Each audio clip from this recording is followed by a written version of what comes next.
Joining us here on the phone is the one and only Chris Branch. Chris, welcome to the show. How are you tonight? Boys, it feels way too overdue for this. I feel like I've been communicating with you guys via recording. So, hi, I am a real person, not a robot. And we knew that, of course. Great to have you, first and foremost. Yes, it is long overdue. And when you threw the idea out a couple of weeks ago, I was all for it. So good to have you. Of course, I wouldn't let you, even though you've been on the show and you're part of it for as long as you have been, we need to get some inside details on Chris Branch so our listeners who hear you recording every week know more about you. How'd you catch the racing bug, Chris? So I am, unlike you guys, I'm from southeastern Connecticut. I actually was born into a family of modified racers. My grandfather owned a modified, raced all over Connecticut in the area, and I basically make the joke that I was bottle-fed racing fuel. I've been going to NASCAR races since I was maybe a year and a half, and I've just been so obsessed with racing for, I guess, the last 31 years now. So tell us and tell the listeners a little bit about your product that you have, LTN Media, and how they can learn more about that. So I am co-founder and I guess COO now of LTN Media. It's a media company I started with my friends. We are all a bunch of Twitch streamers that came together. We're on Twitch, YouTube, all major podcast platforms. We talk about everything from movies to music to video games to we have a whole podcast right now about hockey where we're deep into the NHL playoffs. Usually I'm live at this time on Twitch doing our flagship show Less Than Normal, but we actually pushed it back so I could be here. So we'll be live at 8:30 on twitch.tv/LTN Media. Excellent. Big weekend of racing coming up. Let's jump right into things. And there's some guy named Kyle Larson who's supposed to be running the Indy 500 this weekend. And there's also a little four-letter word that drives us folks in the racing world nuts. That's a possibility out there as well. Jump right into things. Talk to us a little bit about watching Kyle Larson over the last week or so with practice, qualifying, all of that, and then some of your thoughts on the weekend. So I feel like Kyle has had a lot of expectations, right? We all know how good he is. I think I've made it apparent. I think he's the best race car driver on the planet. No offense, Max Verstappen. But I'm not as shocked how fast he took to it. Kyle Larson is a racer. He drives everything. He's the modern-day AJ Foyt, Tony Stewart, etc. I'm impressed with how quickly he got up to speed at Indianapolis. He looks so calm and cool and collected in the car. Even his teammates at McLaren were saying it's crazy how just relaxed he is. I think my only concern is obviously the rain. And it's not just rain for Indianapolis. It's also rain that could be hitting Charlotte at the same time. So there might be a chance in whether or not rain is a factor in that. But when I saw him running in qualifying, I was just like, this is crazy. To put it top six, first two rows, never even driving an Indy car before the month of May is just mind-blowing. What do you think Ganassi's going to do this weekend, Chris? Because Penske obviously locked out the front row. Ganassi would be the other powerhouse, and they didn't seem to show the same exact speed during the later practice and qualifying sessions. What do we think Ganassi, Scott Dixon, and Alex Palou can put together? Well, if there's one thing I've learned in my entirety of watching IndyCar, it's to never count the Iceman out. Scott Dixon is a six-time champion and 10 wins away from passing AJ Foyt for all-time wins in IndyCar. So you can never count him out. But I feel like there's a lack of speed there. Like the most consistent car has been rookie Marcus Armstrong for them. It's been weird to me, like Ganassi is a powerhouse. Obviously they've won the last 3 championships with Dixon and Alex Palou, but I feel like they're a mid-pack organization this year. Something about their setup, or it could just also be conditions of the track. It's just not blending with them. So I wouldn't be shocked to see them in at least like Dixon or Alex Palou end up in the top 10, but I can't see them fighting for a win unless crazy circumstance happens. What's your thoughts about how the race is going to develop for Larson, Chris? Because I personally think the lack of experience is going to show mid-race, and maybe with that whole team. But what are your thoughts? Well, it certainly wouldn't be the first time a rookie has excelled at the 500. I mean, you go back to 2016, Alexander Rossi winning in his first year when Fernando Alonso came over, had a really good shot to win the race until he lost an engine. I think Larson should aim for sixth place. That's where Kurt Busch finished 10 years ago when he did the double, also no experience. But I feel like the one thing that could jeopardize this is if he gets caught towards the back of the field in some sort of pit incident, slow pit stop, what have you.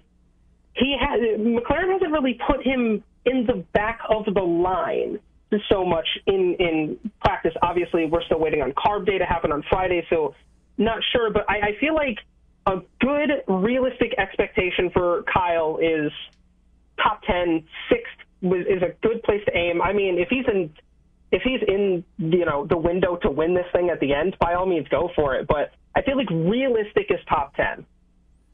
So, of course, Kyle Larson joining a whole slew of other NASCAR drivers who have attempted the 1,100-mile double.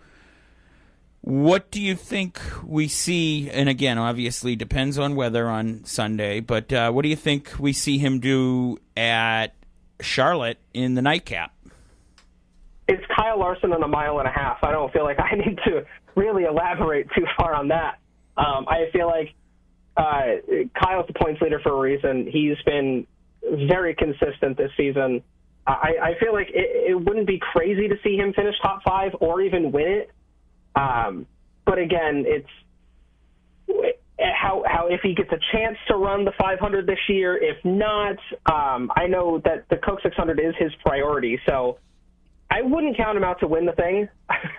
You can never count Kyle Larson out in anything, I guess. The one race we haven't talked about is Monaco for the bigger series this Sunday. And obviously Lando had a powerful comeback trying to win at Imola last weekend. I know qualifying is going to be the race realistically, but do you see Lando having a legitimate shot at maybe not this weekend, but extending the championship race and not having Max just run away with it? Because I see real speed in that McLaren.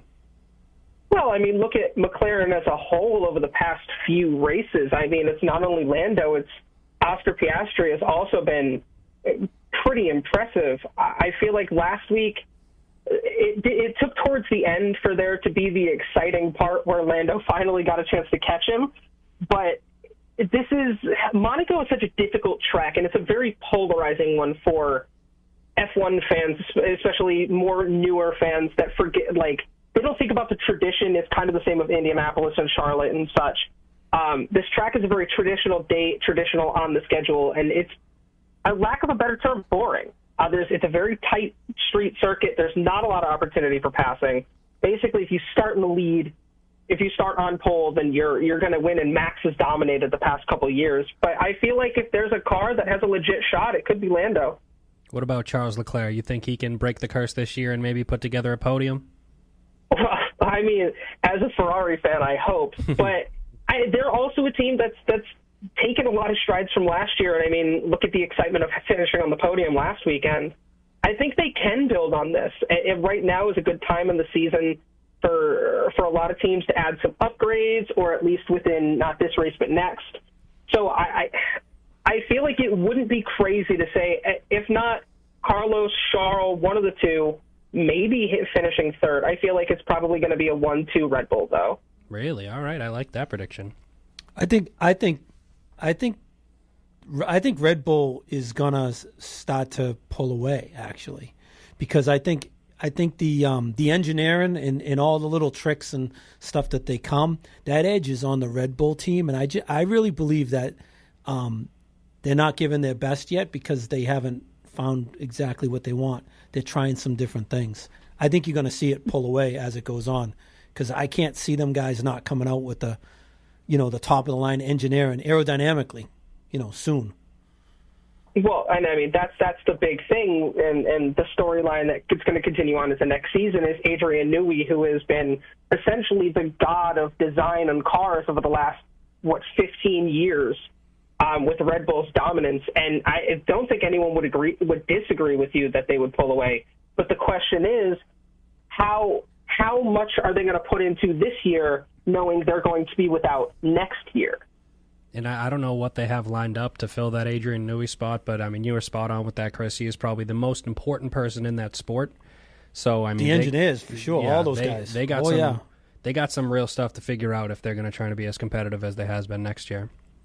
Oh, and if the rumors are true, then Adrian Newey sounds like he's going to Ferrari next year, which will have Charles Leclerc and 7-time champion Lewis Hamilton behind the wheel. So if I'm Red Bull, I am trying to make every phone call I can, even maybe calling some voodoo people to bring Niki Lauda back from the dead to try to help them get some sort of thing, because this is a question of whether or not even no one knows what Max's future is going to look like if he stays with Ferrari, or if Checo stays with Red Bull rather. Like, no one knows the driver lineup, no one knows the technical side, so there's a lot of big questions for the number one team in the series. Without a doubt. I think Ferrari needs that boost too. Oh yeah, they're well. I think the rivalry has to come, and Ferrari's going to be the team that leads it. Mm-hmm. Well, think about the last time they were in a championship battle was, 2015, 2016, when Sebastian Vettel was there? Right. And even before then, it was like Alonso. Alonso was great when it was Ferrari. Oh, yeah, he was. Well, he's still great. Who doesn't love good old Fred? Love him. But I feel like if this is the truth, and there's like the rumor is true that Newey's going there, I feel like that's going to the landscape of F1 is going to shift dramatically. To bring it back to Indy, what do you have for predictions of the winner? You think Penske can keep him up there, or do you think someone else is coming out of the weeds?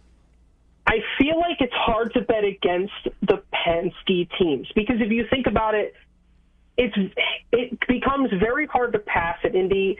Indy nowadays reminds me a lot of like Daytona in the 90s, where everyone's just in a single train. It's kind of hard to pass. The top three cars tend to be the ones who can make the easiest moves.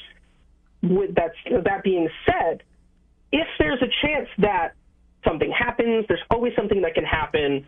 I feel like it wouldn't be crazy to think that Alexander Rossi has a shot. I mean, he has been a missile every year that he goes to Indianapolis, even if he's struggling everywhere else, and he has been one of the fastest cars. I feel like this is his year to finally break in and get number 2 if we don't see a Penske 1, 2, 3. Chris, how's your fellow Connecticut resident going to do Santino? Listen, I love me some Santucci. That kid has never finished outside of the top 10 at the Indy 500. Already in my bet slips. Made passes in the grass.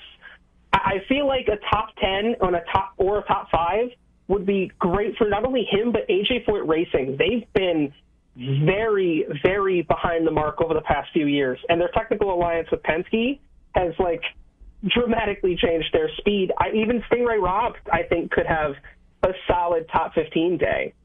So the important question, and of course, Chris isn't going anywhere. We're going to do our Seekonk roundup in a couple of minutes and then come back, and I think he's hanging around for picks at the end of the show. But most important question here for Sunday, Chris. What's on the plan? Is it breakfast for Monaco, lunch for Indy, and dinner for the Coke 600, or what do you got planned for Sunday? Oh, that is absolutely my plan. I'm setting an alarm. I'm not a morning person, but I will be up at the crack of dawn, behind my little keyboard and just getting everything ready. We're starting early. I'm excited for Monaco. Obviously, Indy is Indy, and yeah, I'll enjoy the nightcap in Charlotte because I know there's always going to be fireworks. There certainly is. And of course, how about one more time for the listeners who want to learn more about LTN Media? Where can they find out all the info and catch you on Twitch and all of that? YouTube. We're on YouTube. We're on Twitch. We're on Spotify, all major podcast platforms. Just search LTN Media. Look for the cool 8-bit design, and you can find us kicking around. All of our links are in our descriptions. And finally, anything we might have forgotten to ask in the segment that would be probably included in branching out this week? Other than the replacement for Larson, if he doesn't run, would be former winner and the McLaren team principal Tony Kanai. Interesting. That guy says he's going to retire, or that last year was it, but he always finds his way back. Very good. All right, so middle of the show here. That was our In the Turn interview with the one and only Chris Branch.